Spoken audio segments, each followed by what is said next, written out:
Bonjour à vous, frères et sœurs. C'est une merveilleuse époque de l'année, la fête des tabernacles.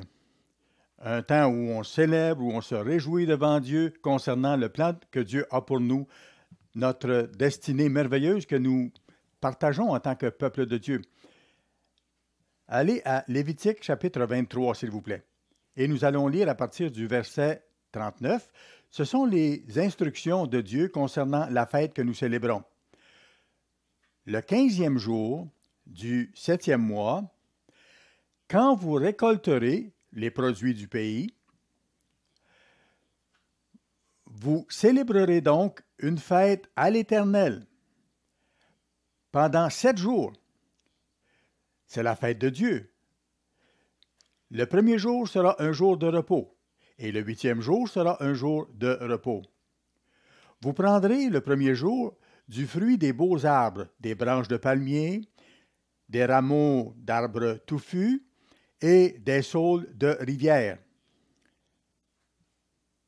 Et vous vous réjouirez devant l'Éternel votre Dieu pendant 7 jours.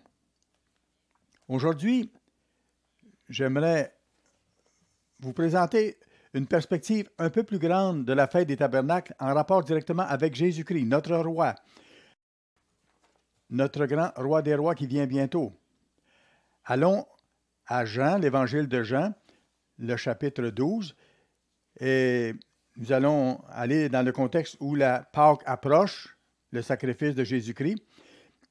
Verset 1. 6 jours avant la Pâque. Donc, 6 jours avant la Pâque, Jésus arriva à Béthanie, où était Lazare, qu'il avait ressuscité des morts. Donc, le Christ est allé à cet endroit et Lazare était présent, cet homme qu'il avait ramené à la vie. Verset 2, là, on lui fit un souper.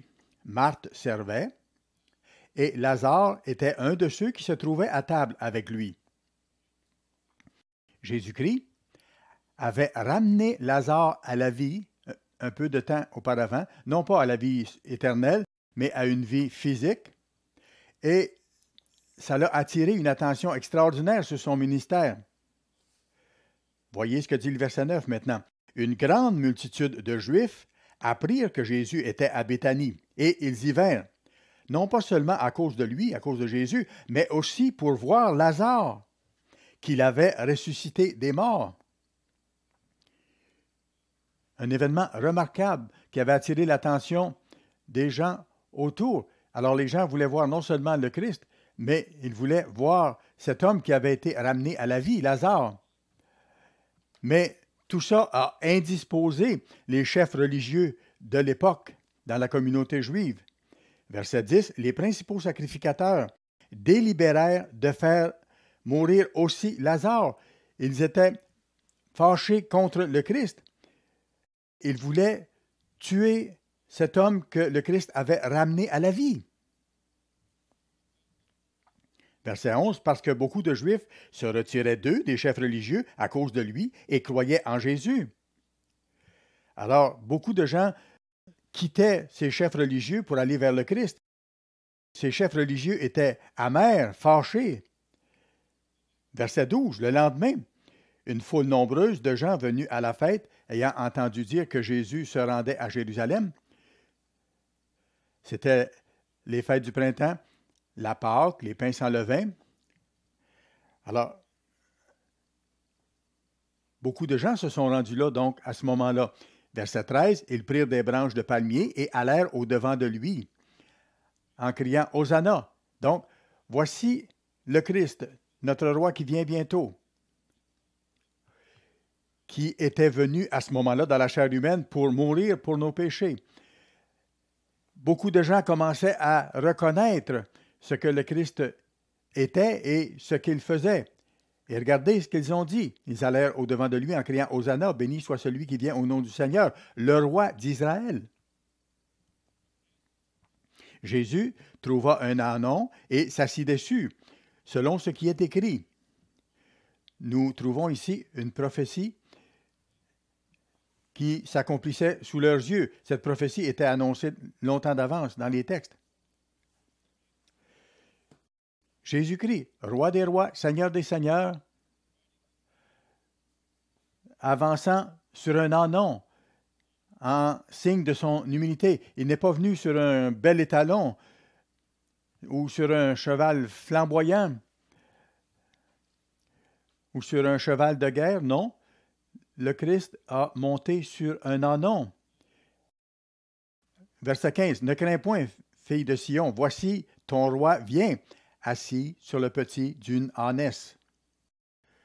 Alors, les gens étaient venus pour honorer le Christ. Verset 16. Ses disciples ne comprirent pas d'abord ces choses. Mais lorsque Jésus eut été glorifié, ils se souvinrent qu'elles étaient écrites de lui et qu'il les avait accomplies à son égard. À ce moment-là, c'est-à-dire pas sur le coup, mais après la résurrection du Christ, ses disciples se sont rappelés ce qui s'était passé et ce que ça voulait dire, la signification de la prophétie accomplie. Cet événement-là avait été prophétisé et il s'est réalisé. Allons à Apocalypse, chapitre 7. La Bible s'explique elle-même. Nous n'avons pas besoin de faire de spéculation. Apocalypse, chapitre 7 et le verset 9. Ici, c'est dans le contexte où il est question aussi des 144 000. Après cela, je regardai et voici, il y avait une grande foule que personne ne pouvait compter, de toute nation, de toute tribu, de tout peuple et de toute langue. Ils se tenaient devant le trône. Ça parle d'un événement qui va prendre place dans le futur. Ils se tenaient devant le trône et devant l'agneau, revêtus de robes blanches. Devant le trône, vêtus de robes blanches, devant l'agneau, et des palmes dans leurs mains. Des branches de palmier. Ce seront des branches de palmier qu'ils auront dans les mains. On le voit dans Jean et on le voit aussi dans le livre de Lévitique. Ces branches de palmier symbolisaient les réjouissances, la joie. Regardez le verset 10. Et il criait d'une voix forte en disant, « Le salut est à notre Dieu qui est assis sur le trône et à l'agneau. » Il se réjouissait du salut de Dieu. Voilà ce qui va se passer. Le salut qui nous a été accordé, qui nous est offert maintenant. À cause du Christ, nous avons la promesse de vie. Le salut est à notre Dieu qui est assis sur le trône et à l'agneau. Ce salut nous est offert maintenant à cause du sacrifice de Jésus-Christ, l'agneau de Dieu.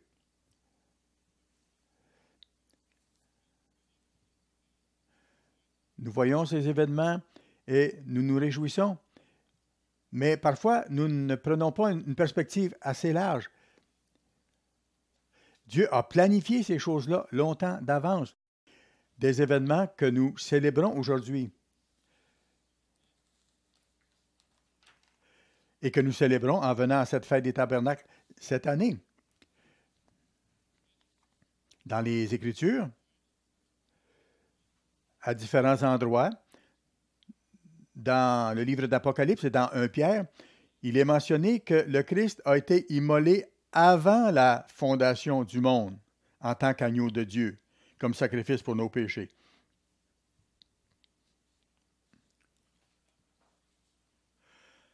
Alors, Dieu et son porte-parole ont planifié d'avance tout ça. Et ça a été planifié avant la fondation du monde, avant même la recréation de ce monde. Les deux grands personnages formant la base de la famille de Dieu ont établi un plan et ils l'ont mis en action. Apocalypse, chapitre 13 et le verset 8. Voyons ici rapidement. Je prends simplement la partie du verset qui concerne ça. Il parle du livre de vie et tous les habitants de la terre l'adoreront, ceux dont le nom n'a pas été écrit dans le livre de vie, c'est sur ça que je vais attirer votre attention, de l'agneau, et regardez bien, qui a été immolé dès la fondation du monde. Et lorsqu'on va voir dans 1 Pierre, c'est encore plus précis pour nous montrer que c'était avant la fondation du monde. 1 Pierre 1 et le verset 20, voyez ce qui est écrit. Il a été prédestiné avant la fondation du monde. Il fut manifesté à la fin des temps. À cause de vous, il parle du Christ ici. Alors, les deux êtres divins qui ont vécu éternellement ont planifié cette chose-là. Et le Christ est devenu notre Rédempteur, notre Sauveur. Dieu a créé toutes choses par le Christ.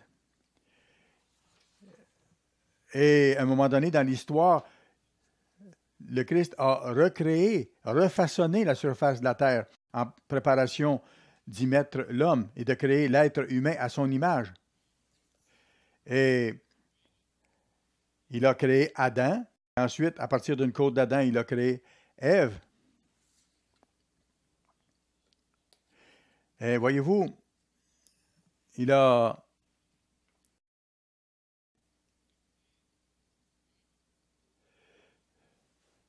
savait où cela allait mener, parce que le Christ allait venir dans la chair humaine. Le Christ est devenu engendré de Dieu au moment où il a été engendré dans la chair humaine. Il a commencé dans ce sens-là à être son fils à ce moment-là. Il ne l'était pas avant. Et le Père n'était pas le Père avant. C'était le gouverneur de l'univers avec son porte-parole.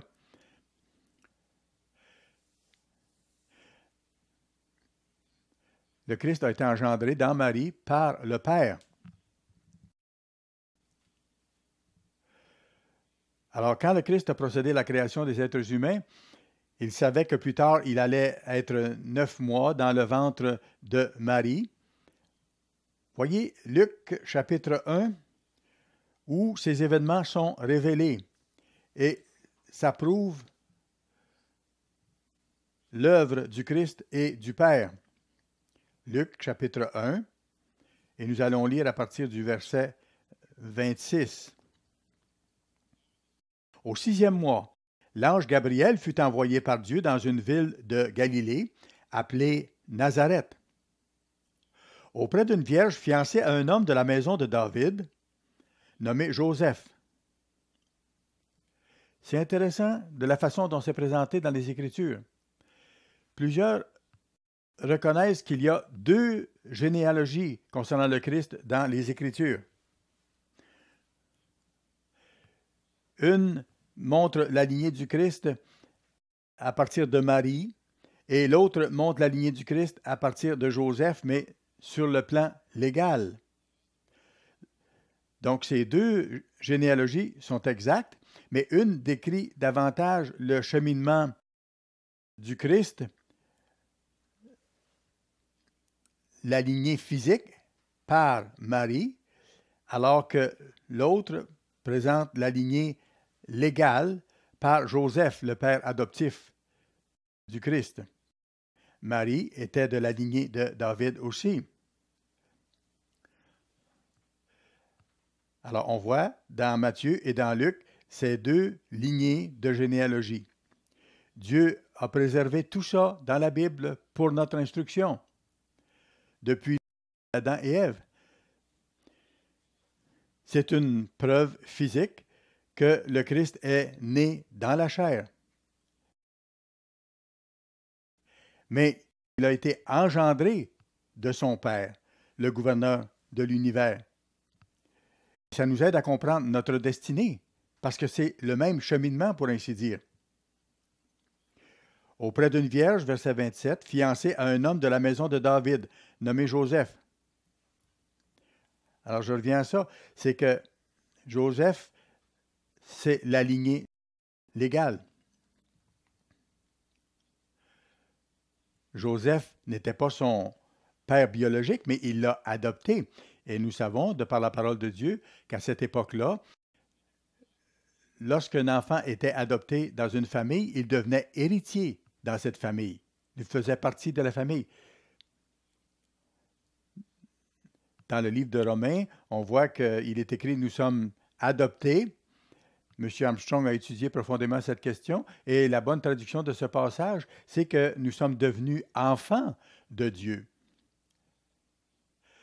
Et la raison de ça, c'est que lorsqu'un enfant est adopté, il devient légalement enfant de cette famille, comme s'il était un enfant naturel de la famille. Alors, le Christ, étant de la lignée de Joseph sur le plan légal, était en ligne pour hériter le trône de David. Et il était fils de Marie, de la lignée de David, donc, auprès d'une vierge fiancée à un homme de la maison de David nommé Joseph. Le nom de la vierge était Marie. L'ange entra chez elle et dit, « Je te salue, toi à qui une grâce a été faite. Le Seigneur est avec toi. » Nous savons aujourd'hui que l'Église catholique et plusieurs autres religions ont élevé Marie au-delà de ce que Dieu voulait. Mais en même temps, ne réagissons pas non plus de manière négative au point de ne pas reconnaître les bénédictions extraordinaires que Dieu a répandues sur cette jeune femme qui est devenue la mère de Jésus-Christ. Elle était honorée par Dieu, elle a été bénie par lui parmi les femmes. Nous devons respecter ce que Dieu a fait en elle. Cette jeune femme avait un caractère spécial. C'était une personne spéciale, de sorte que Dieu l'a utilisée.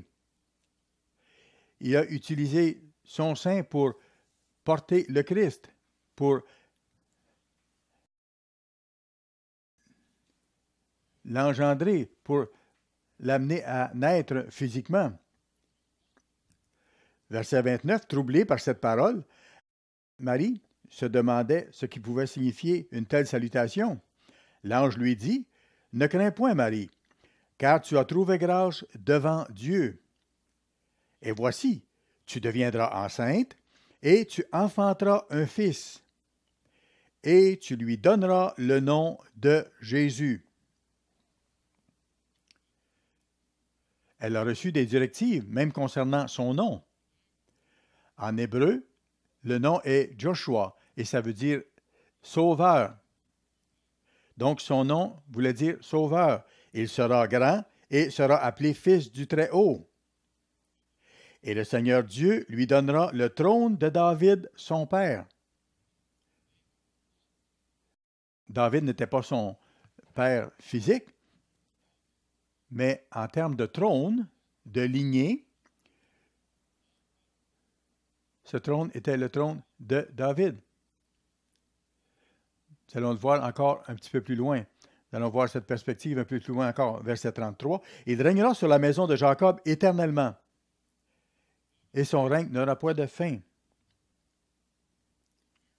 Marie dit à l'ange, « Comment cela se fera-t-il, puisque je ne connais point d'homme? » L'ange lui répondit, « Le Saint-Esprit viendra sur toi. » Cette phrase ici, cette expression, on la retrouve dans le livre des Actes, lorsqu'il parle de l'Esprit qui est répandu sur ses serviteurs. Il n'y a pas plus de détails que ça ici, mais c'est direct et c'est clair. Le Saint-Esprit viendra sur toi et la puissance, c'est-à-dire le Saint-Esprit du Très-Haut, te couvrira de son ombre. C'est pourquoi le Saint-Enfant qui naîtra de toi sera appelé Fils de Dieu. Elle a porté en son sein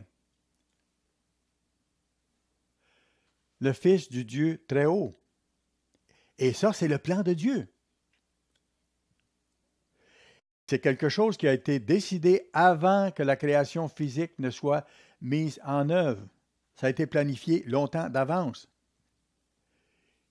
Jésus-Christ, la parole de Dieu, a révélé lui-même plusieurs prophéties qui annonçaient sa venue en tant que notre Sauveur. Allons au livre des Actes, s'il vous plaît. ça nous fournit certains détails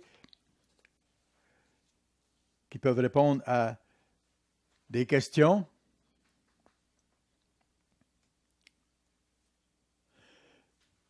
Certaines églises ont de la difficulté avec ça à cause des fausses doctrines qu'ils enseignent.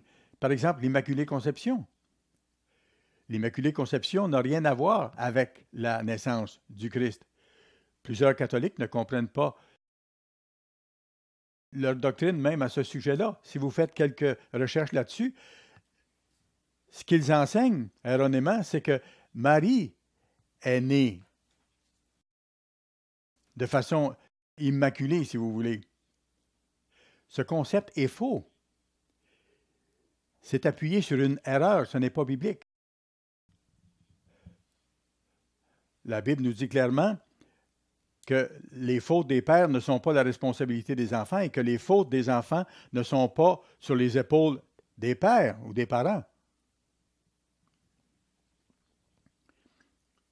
Le concept du péché originel, on ne le retrouve pas dans la Bible. Et il y a beaucoup de confusion autour de ça. Dans le livre des Actes, on trouve des indications par rapport à ça. Pierre a été inspiré par le Saint-Esprit le jour de la Pentecôte. Verset 29, acte 2. « Hommes, frères, qu'il me soit permis de vous dire librement au sujet du patriarche David, qu'il est mort, qu'il a été enseveli et que son sépulcre existe encore aujourd'hui parmi nous. Comme il était prophète, voyez-vous, il était roi, mais il était aussi prophète. Comme il était prophète et qu'il savait que Dieu lui avait promis avec serment de faire asseoir un de ses descendants sur son trône, c'est la résurrection du Christ qu'il a prévue et annoncée. La Bible, pour bien comprendre ça, nous indique la lignée de Marie qui était de la lignée de David. Elle était la chair de David, pour ainsi dire. Jésus-Christ n'était pas de la chair de Joseph. Il a été engendré par son Père au ciel. Mais sur le plan physique, il était de la lignée physique de Marie, donc de David. Verset 31. On peut voir ces prophéties-là dans le livre des psaumes. Peut-être avez-vous des références dans votre marge de Bible pour aller voir ces passages-là dans le livre des psaumes. C'est la résurrection du Christ qu'il a prévue et annoncée en disant qu'il ne serait pas abandonné dans le séjour des morts et que sa chair ne verrait pas la corruption. Dieu l'a ressuscité.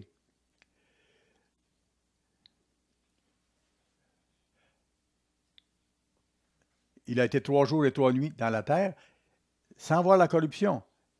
Après cela, physiquement, son corps aurait suivi le processus normal de décomposition, ce qui n'a pas été le cas. C'est ce que les Écritures nous montrent. Verset 32, c'est ce Jésus que Dieu a ressuscité. Nous en sommes tous témoins. On réalise, en lisant ce passage-là, que ceux qui ont entendu ce message de Pierre ont été vraiment touchés. Et les disciples du Christ, maintenant, avaient reçu la responsabilité d'annoncer le message du Christ et de faire connaître le Christ et son rôle. Alors, ils ont demandé une question à ce moment-là. Lorsque les gens ont entendu ce message et qu'ils ont vu leur responsabilité, verset 37, après avoir entendu ce discours, ils eurent le cœur vivement touché et ils dirent à Pierre et aux autres apôtres, « Hommes, frères, que ferons-nous? » Ils acceptaient donc à ce moment-là leur responsabilité dans la mort du Christ, le Fils de Dieu qui avait été crucifié, qui avait été mis à mort.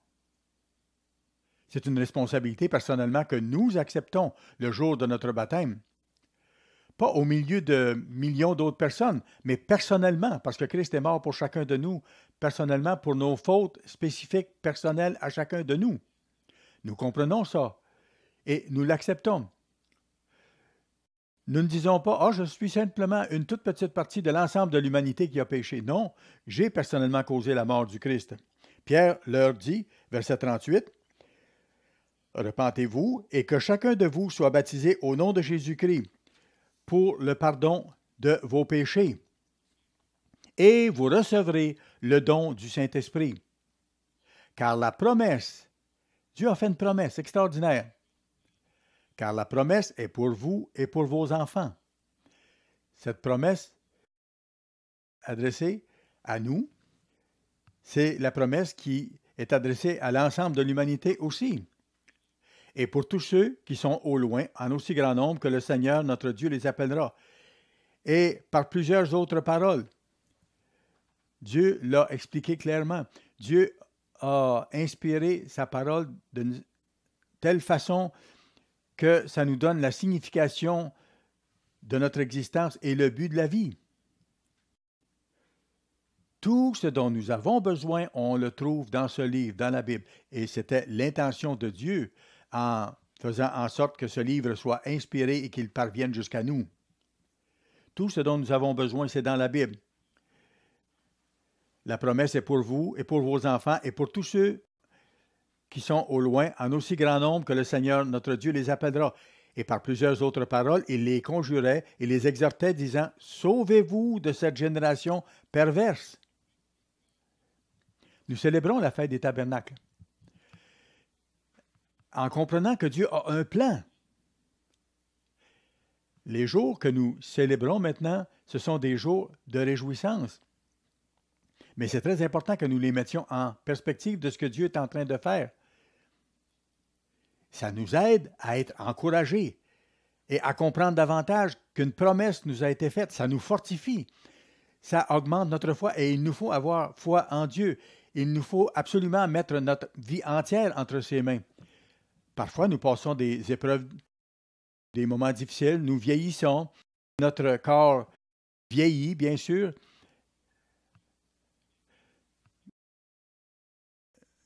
Nous savons que nous vieillissons et que nous allons mourir, mais Dieu a un plan. Ce qui importe, ce n'est pas la vie présente. La vie présente sert au plan de Dieu pour nous amener au but ultime de devenir des êtres spirituels et d'avoir la vie éternelle par Jésus-Christ, notre Sauveur et notre Roi qui vient bientôt. Alors, Dieu qui a créé toutes choses a planifié ces choses-là. Dieu veut que nous soyons certains de ses promesses.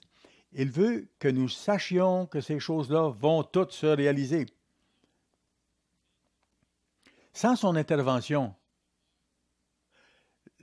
l'homme, par lui-même, va se détruire totalement. Et nous l'entrevoyons sur la planète actuellement.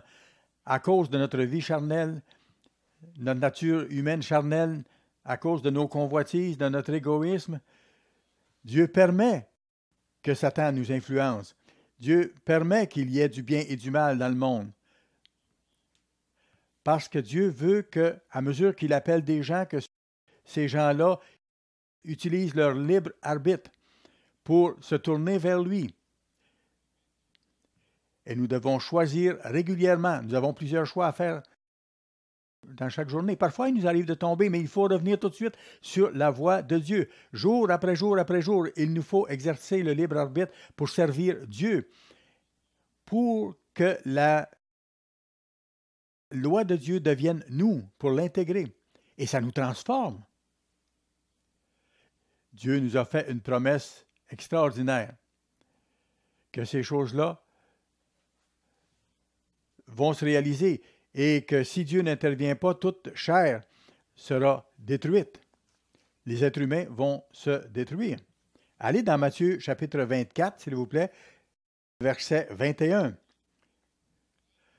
Pourquoi est-ce que Dieu va intervenir très bientôt sur la face de la terre? C'est une autre promesse qu'il a faite. Et il va le faire pour des raisons bien précises. C'est pour empêcher l'humanité de se détruire.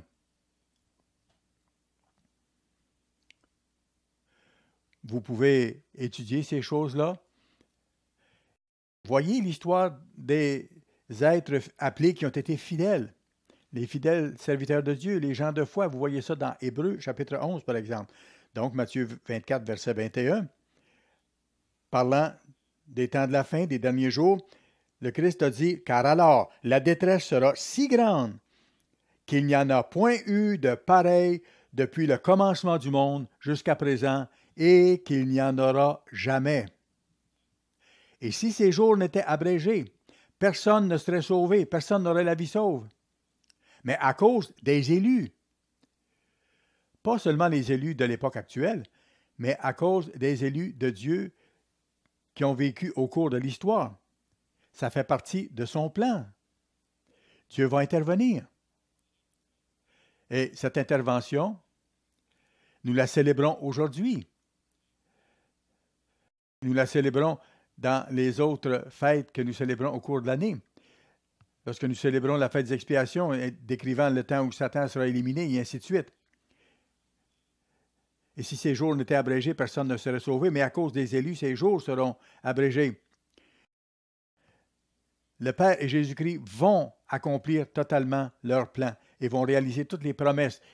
Dieu veut que nous les comprenions et que nous soyons encouragés par ce qui vient. J'aimerais aller plus loin un peu maintenant. Et je veux vous montrer l'attitude de Dieu en cela. Dieu veut que nous soyons certains des promesses qu'il nous a faites. Dieu veut sauver l'humanité d'une destruction totale. Il est notre sauveur. Il est le sauveur de l'humanité.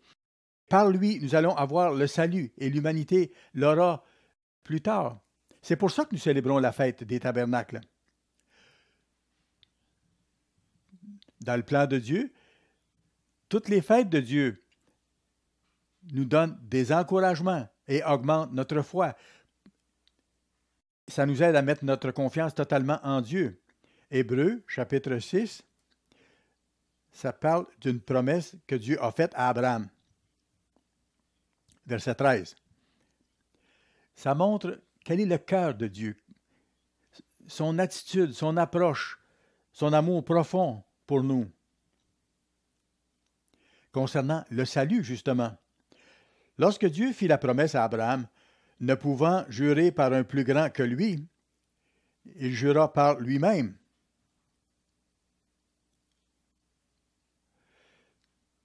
Les êtres humains jurent et font des serments parce qu'ils se méfient les uns des autres.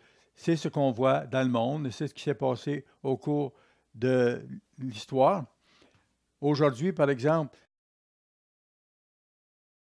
les êtres humains font ça. Ils ont de la méfiance et c'est pour ça qu'ils mettent tout par écrit dans des documents.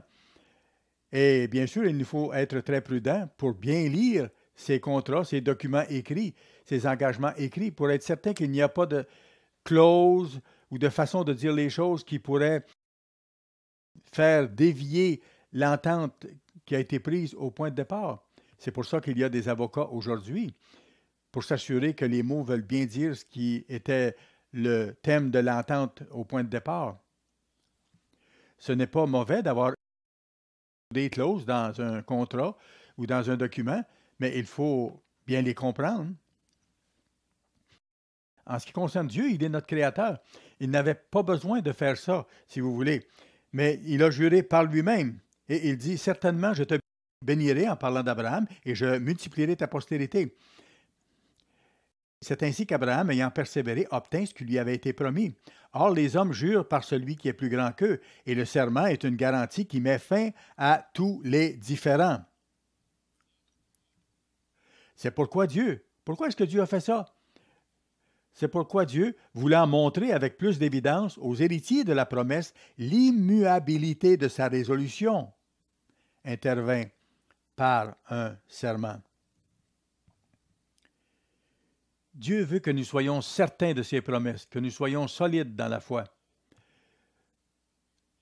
que nous remettions notre vie entière, toute notre vie entre ses mains en nous basant sur ses promesses infaillibles. Verset 18. Afin que par deux choses immuables dans lesquelles il est impossible que Dieu mente, nous trouvions un puissant encouragement, nous dont le seul refuge a été de saisir l'espérance qui nous était proposée. Dieu veut que nous soyons fortifiés par cela. Il nous donne la fête des tabernacles, la Pâque, les pains sans levain, la Pentecôte, la fête des trompettes, les expiations, la fête des tabernacles et le dernier grand jour. Et il nous donne tous ces jours saints mis ensemble pour nous révéler son plan et nous encourager, augmenter notre foi. Que nous soyons un peuple de foi qui mettons notre entière confiance en Dieu. Verset 19, cette espérance, nous la possédons comme une ancre dans l'âme, sûre et solide. Elle pénètre au-delà du voile. La preuve de ça, c'est la résurrection de Jésus-Christ. C'est notre souverain sacrificateur. C'est lui qui est monté au trône de Dieu. Et c'est par son sang que nous pouvons être pardonnés. Là où Jésus est entré pour nous comme précurseur, ayant été fait souverain sacrificateur pour toujours selon l'ordre de Melchisédek. Non pas un ordre physique, mais un ordre spirituel. Le Christ est ce Melchisédek. Alors, Dieu veut que nous soyons certains, que nous ayons l'assurance absolue de ses promesses. Voyons maintenant comment le sacrifice de Christ et tout ce qu'il a fait sont liés à toutes les promesses que Dieu nous a faites. Frères et sœurs, nous savons que par l'Esprit de Dieu, quelle que soit notre nationalité actuellement, nous pouvons devenir les enfants d'Israël, l'Israël spirituel. C'est pour ça que l'Église du Nouveau Testament est appelée l'Israël spirituel. Au début, Dieu avait travaillé avec Israël physique. Maintenant, il travaille avec une nation spirituelle formée de différentes nationalités. C'est son plan. Et Dieu nous appelle à sortir du monde et il nous donne l'occasion de devenir son peuple. C'est formidable. Ça nous montre beaucoup de choses, que Dieu a commencé par un peuple physique et qu'il continue maintenant par un peuple qui est encore physique, mais qui reçoit l'Esprit de Dieu.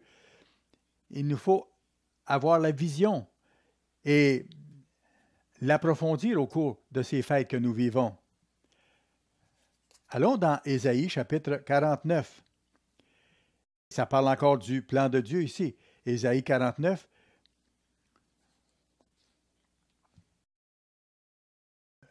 Où il est montré qu'Israël physique sera appelé au salut bientôt. Dieu va ramener de captivité nos nations israélites modernes. C'est pas drôle ce qui va se passer. Mais lorsque ça va se passer, j'espère que ça va nous aider à réaliser aussi que les promesses de Dieu sont réelles. Elles se réalisent. Il y a des choses difficiles qui s'en viennent. On ne veut pas voir personne souffrir, bien sûr. Mais parfois, la souffrance accomplit un but dans la vie. Quand on devient plus vieux, je vieillis et je souffre parfois, mais je sais que dans tout cela, Dieu accomplit un plan. Il accomplit son but pour moi. Plus je vieillis, plus je vois que Dieu me polit, pour ainsi dire, ou me raffine. C'est un processus. Et parfois, ça fait mal. Mais en même temps, ça accomplit de grandes promesses.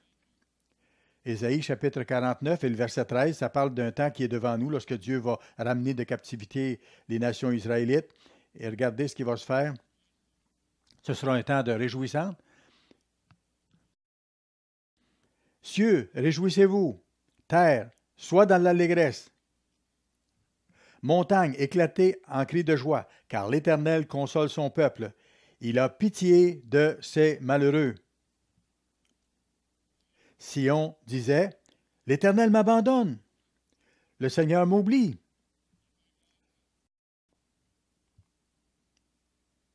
Une femme oublie-t-elle l'enfant qu'elle allait? N'a-t-elle pas pitié du fruit de ses entrailles? quand elle l'oublierait, moi, je ne t'oublierai point. Moi, je ne t'oublierai point. Voilà la promesse de Dieu. Pourquoi? 16. Voici, je t'ai gravé sur mes mains. Thomas a douté de la résurrection du Christ. Qu'est-ce que le Christ a fait? Jésus a tendu ses mains, lui a montré la paume de ses mains, et il a dit à Thomas, mets tes doigts dans mes blessures et dans mes plaies. Et nous savons qu'à ce moment-là, Thomas a été profondément touché au fond de son cœur. C'était une prophétie ici de ce qui allait arriver au Christ, comment il allait être mis à mort et que ses mains allaient être trouées de clous.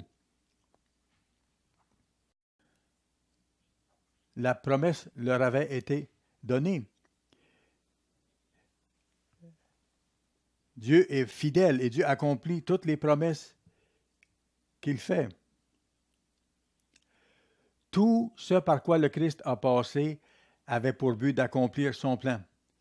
Nous lisons dans Jérémie chapitre 32, Jérémie chapitre 32.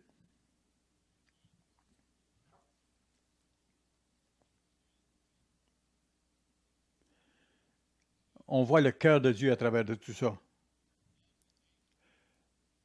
Il parle ici des nations physiques d'Israël que Dieu va ramener ensemble. Verset 37.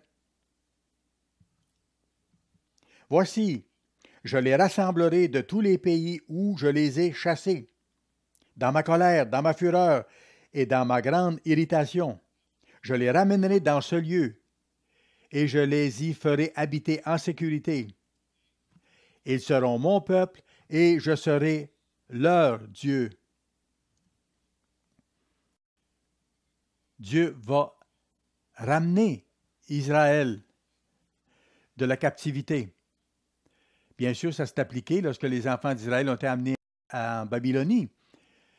Israël a été amené en captivité en Assyrie aussi. Mais Dieu a fait en sorte que ce soit écrit ici parce que ça s'applique au temps de la fin également.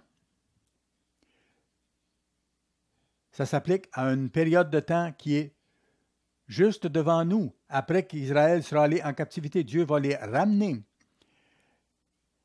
C'est à ce moment-là que le règne millénaire du Christ va commencer sur la planète. Verset 38, « Ils seront mon peuple et je serai leur Dieu. Je leur donnerai un même cœur et une même voix, afin qu'ils me craignent toujours, voyez-vous, pour leur bonheur et celui de leurs enfants après eux. » Au cours du millénium, Dieu va bénir la terre. Il y aura une guérison totale à tout point de vue. Ce sera une restauration totale de toutes choses. Des petits-enfants vont grandir encore, mais vont vivre en paix, vont jouer dans les rues, vont se voir offrir le salut à mesure qu'ils vont grandir.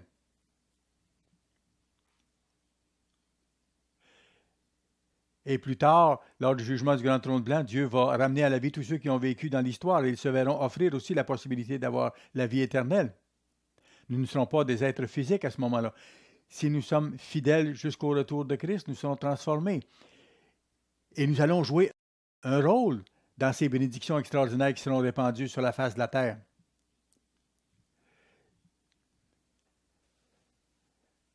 L'accomplissement des promesses de Dieu.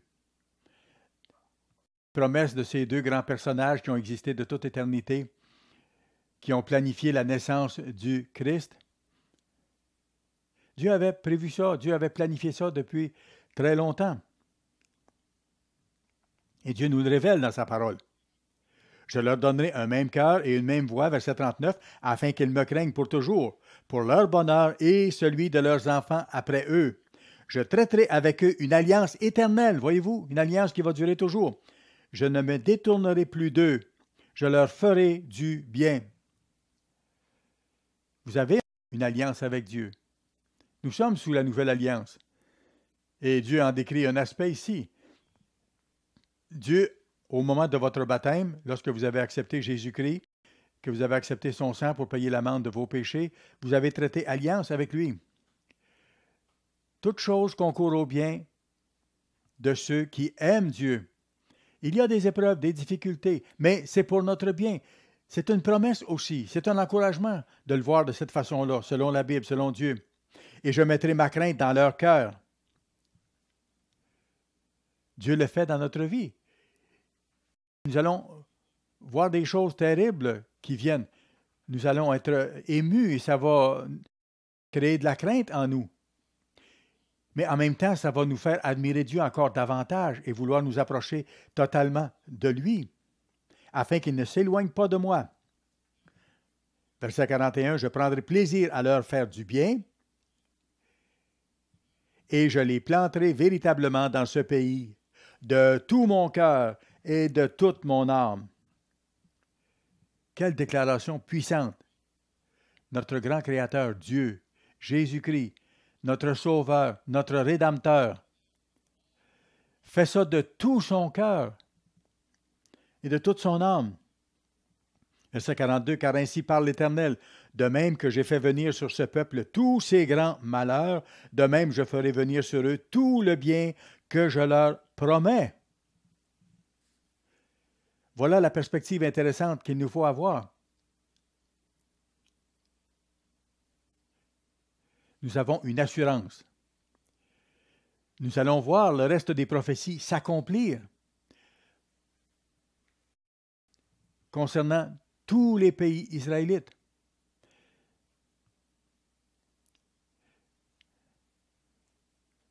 C'est grandiose. Les difficultés qui viennent, les grands cataclysmes du temps de la fin, les grandes guerres et tout ça, que Dieu va permettre, ça ne vient pas par hasard. Ce n'est pas simplement le résultat des péchés des hommes, mais Dieu va se servir de ça pour punir les nations israélites. Nous le voyons, et il faut le savoir, comprenez bien. Mais tout en voyant ces choses, nous avons également une assurance. Nous avons l'assurance que tout ça va changer, qu'il y aura un monde meilleur après. Les difficultés vont grandement s'intensifier, mais en même temps, nous avons l'assurance de ce qui vient ensuite. Voilà le sens de la fête que nous célébrons maintenant. Nous comprenons et nous allons pouvoir l'enseigner aux autres. Nous pouvons déjà répondre à ceux qui posent des questions actuellement, donner de l'espoir, et nous allons le faire dans le monde à venir. Cet espoir est réel. Les gens vont se tourner vers Dieu à ce moment-là, ce qui n'est pas le cas maintenant.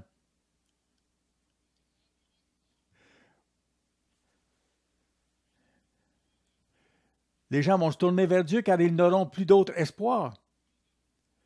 Nous avons cet espoir-là à cause de ce qui nous a été enseigné par ses serviteurs, parce qu'il nous a appelés maintenant et qu'il nous montre ses promesses extraordinaires. Nous faisons partie de l'accomplissement de ces promesses. Jérémie chapitre 24, nous allons lire à partir du verset 6.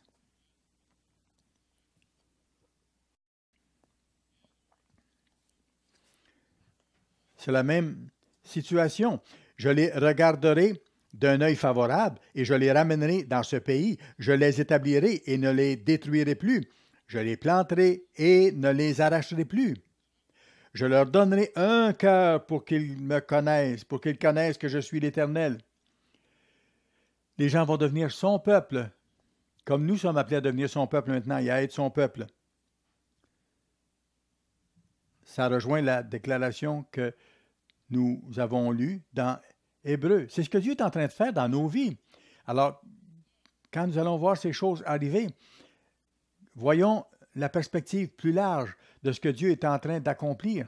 Nous avons l'Esprit de Dieu. Dieu travaille actuellement dans notre vie et Dieu nous donne un cœur pour le connaître. Ils seront mon peuple et je serai leur Dieu, s'ils reviennent à moi de tout leur cœur. C'est ce que Dieu veut que nous fassions au cours de cette fête aussi. Il veut que nous comprenions son plan, que nous soyons inspirés par ses jours, pour qu'ils reviennent à moi de tout leur cœur,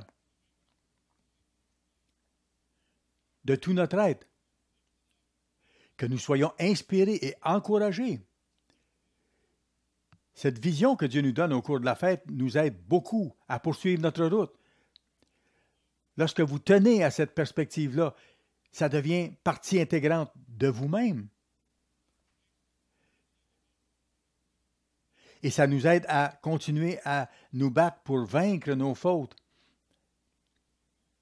C'est vrai physiquement, mais c'est vrai spirituellement lorsqu'on voit la parole de Dieu. Dieu veut que nous retournions à lui. C'est un processus que nous traversons au cours de cette vie. C'est facile d'être distrait de notre course et d'être dérangé. Chaque année, nous revivons ces fêtes. C'est pour cette raison qu'on le fait.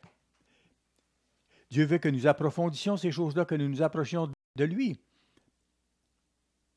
C'est un modèle spirituel qui reste toujours vivant et efficace. S'ils reviennent à moi de tout leur cœur, Dieu va racheter ces gens. Et regardez bien, ce qui est formidable, c'est que nous allons jouer un rôle là-dedans. Le livre d'Apocalypse en parle. Dieu va littéralement ressusciter ses serviteurs et nous allons régner avec lui. Apocalypse chapitre 20, verset 4. Jean a vu ces choses-là d'avance en vision. Et je vis des trônes, Apocalypse 20, verset 4, et à ceux qui s'y assirent fut donné le pouvoir de juger. Qui vont s'asseoir sur ces trônes? Ceux que Dieu aura ressuscités lors du retour de Christ. Ceux qui feront partie de la première résurrection. Regardez la dernière partie du verset 4. Ils revinrent à la vie et ils régnèrent avec Christ pendant 1000 ans. Verset 6 maintenant. Heureux et saints ceux qui ont part à la première résurrection. La seconde mort n'a point de pouvoir sur eux. Non, ils seront devenus éternels. Mais ils seront sacrificateurs de Dieu et de Christ et ils régneront avec lui pendant 1000 ans.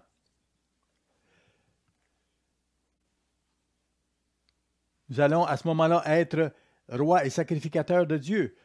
On le voit dans Apocalypse 5 aussi. Apocalypse 5. Nous allons occuper 2 postes en même temps. Aujourd'hui, l'administration étatique et l'administration religieuse est séparée. Mais dans le monde à venir, ce sera ensemble, ce sera une même fonction. Le Christ est notre sauveur, nous l'adorons. Ces 2 postes ne seront pas séparés. Nous serons des rois et des sacrificateurs. Fonctions administratives, civiles et fonctions religieuses. Dieu appelle maintenant des gens de toute langue, de toute tribu, de tout peuple, comme on voit au verset 9. Dieu ne fait pas de différence entre les peuples. Il se prépare une équipe maintenant pour servir sous le Christ. Verset 10. Tu as fait d'eux un royaume et des sacrificateurs pour notre Dieu.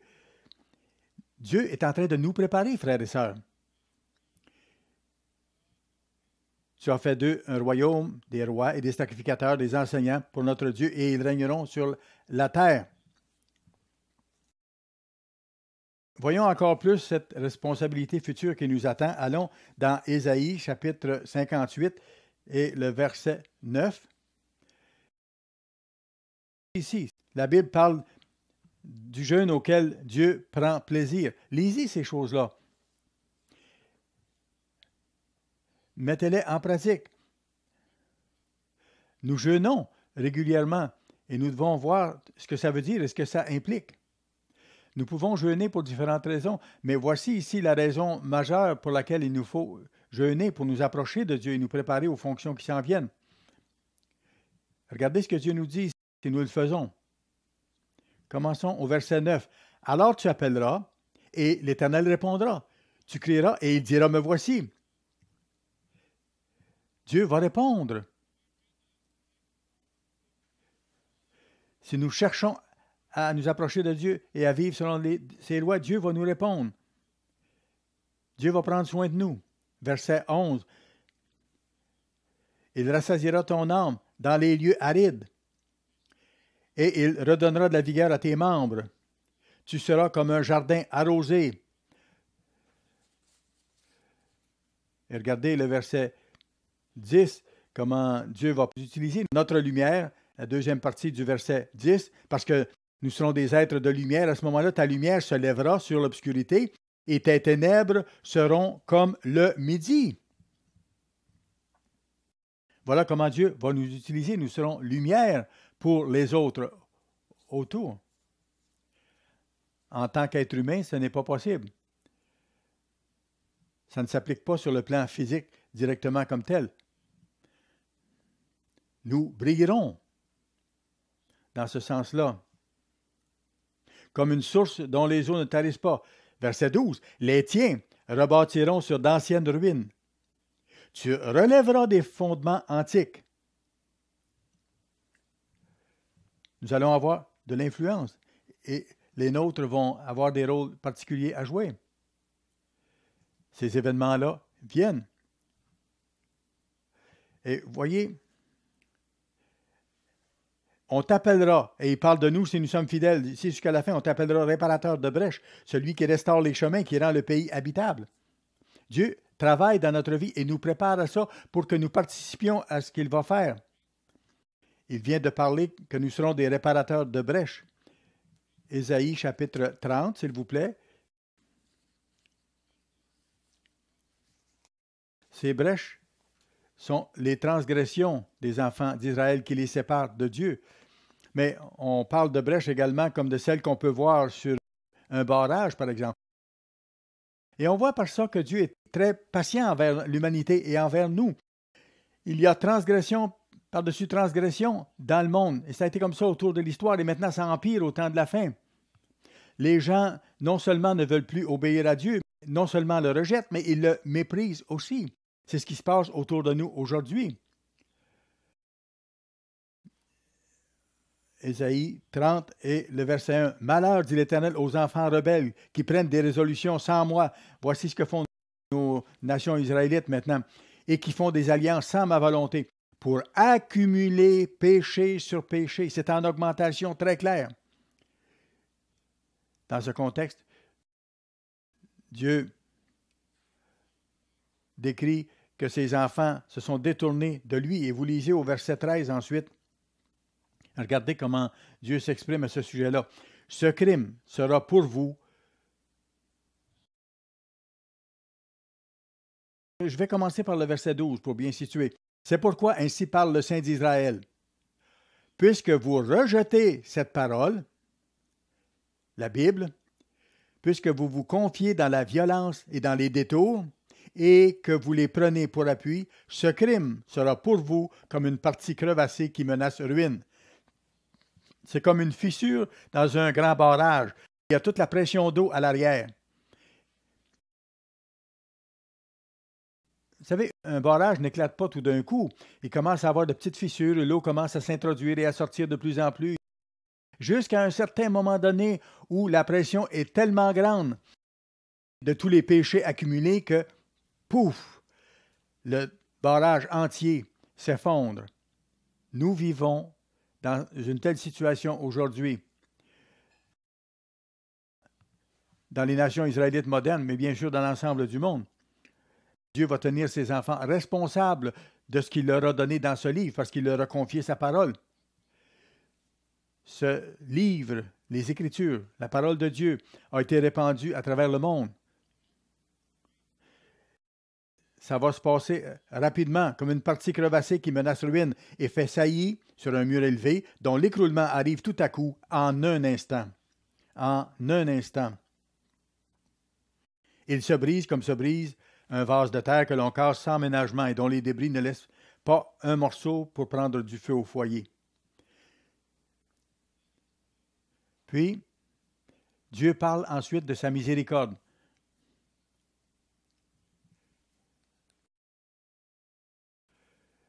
C'est dans ce contexte que Dieu parle de ceux qui vont réparer ces brèches-là. Ésaïe, chapitre 30 et le verset 19. « Oui, peuple de Sion, habitant de Jérusalem, tu ne pleureras plus. Il te fera grâce quand tu crieras. Dès qu'il aura entendu, il t'exaucera. Le Seigneur vous donnera du pain dans l'angoisse et de l'eau dans la détresse. » Même si vous devez passer à travers tout ce qui s'en vient, Il dit, ceux qui t'instruisent ne se cacheront plus. Il parle des Israélites qui survivront à la grande détresse qui vient. Mais tes yeux verront ceux qui t'instruisent. Dieu va répandre son esprit sur ces gens-là à mesure qu'ils vont se repentir aussi. Il y a 2 témoins qui vont agir puissamment au temps de la fin. Les gens vont les détester, ils vont vouloir les tuer, ils vont effectivement les tuer. Mais tous ceux qui essaieront de s'en prendre à eux vont mourir, c'est clair dans les Écritures, c'est une promesse également. Le plan de Dieu va s'accomplir exactement comme il est écrit dans sa parole. Dieu va envoyer des malheurs terribles sur l'humanité et sur la nation d'Israël. Tes yeux verront ceux qui t'instruisent. Il parle après le retour de Christ maintenant. Tes oreilles entendront derrière toi la voix qui dira, voici le chemin, marchez-y. Car vous iriez à droite ou vous iriez à gauche. Même dans l'Église de Dieu, nous avons de la difficulté à arriver à un équilibre, parfois, et à rester au centre de la voie de Dieu. Parfois, nous nous éloignons un peu. Il nous faut lutter pour rester au milieu de la voie étroite. Dieu nous aide par sa parole, par ses enseignants.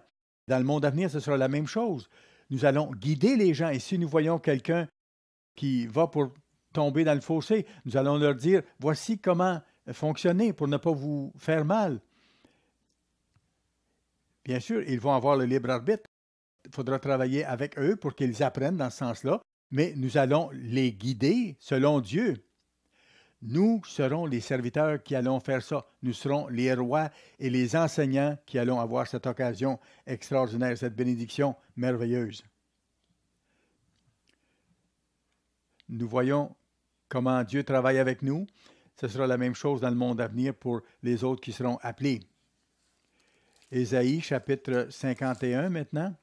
Ésaïe, chapitre 51 et le verset 4. Mon peuple, sois attentif, ma nation, prête l'oreille. Car la loi sortira de moi, et j'établirai ma loi pour être la lumière des peuples. Ma justice est proche, mon salut va paraître, et mes bras jugeront les peuples. C'est dit clairement ici, Dieu va intervenir, et son salut ira de l'avant. Jésus, sauveur de l'humanité, est venu dans la chair humaine pour donner sa vie en tant que notre Rédempteur. Et le temps vient où tous les humains se verront offrir la possibilité de se repentir et de voir leurs fautes effacées. Et regardez, 53 et le verset 11, ça parle du Christ ici. À cause du travail de son âme, il rassasiera ses regards. Autrement dit, il profitera du travail qu'il a effectué. C'est plus clair dans certaines autres versions. Par sa connaissance, mon serviteur juste justifiera beaucoup d'hommes et il se chargera de leurs iniquités. On voit qu'il est question du Christ ici, notre Rédempteur. C'était planifié depuis très longtemps, depuis avant la création du monde, et ça a été accompli étape par étape, tel qu'annoncé. C'est tellement encourageant. C'est intéressant de le voir dans le contexte de la promesse que Dieu a faite qu'un fils nous serait donné. Ce fils-là, c'est bien sûr le Christ qui avait été annoncé à Marie. Ésaïe, chapitre 9.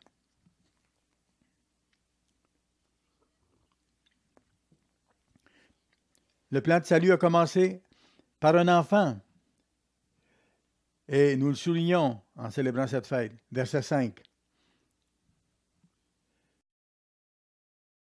Ésaïe 9, verset 5. Car un enfant nous est né, un fils nous est donné.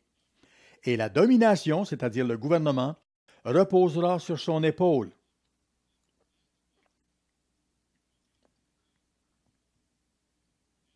On l'appellera admirable. Les gens vont lui donner ses noms, vont l'appeler de ses noms qui lui reviennent. On l'appellera admirable, conseiller, Dieu puissant, Père éternel, prince de la paix. Et regardez son rôle prochain, donner à l'empire de l'accroissement et une paix sans fin au trône de David et à son royaume. Quand le Christ est venu une première fois dans la chair, il est né en tant qu'être humain. Le Père l'a engendré par le Saint-Esprit dans la Vierge Marie. Il est mort, il a été ressuscité, devenant ainsi le premier-né de la famille de Dieu. C'est très simple. Le plan de Dieu n'est pas compliqué. Ce n'est pas difficile à comprendre. On le voit à travers l'exemple que le Christ nous a donné. Dans Hébreux 2, Paul dit « Nous voyons Jésus-Christ » donné à l'empire de l'accroissement et une paix sans fin au trône de David et à son royaume. L'affermir et le soutenir par le droit et par la justice, dès maintenant, à partir de ce moment-là, et à toujours. Incroyable. C'est le plan de Dieu. C'est son plan pour nous, vous en faites partie. Frères et sœurs, nous n'avons qu'à nous soumettre à Dieu. C'est notre destinée. Voilà pourquoi nous sommes nés. C'est l'intention de Dieu. Et Dieu nous montre par ses prophéties, par ses actions, par tout ce qu'il a accompli, qu'il est là et qu'il continue d'accomplir son plan. Regardez ce qui est écrit. Voilà ce que fera le zèle de l'Éternel des armées.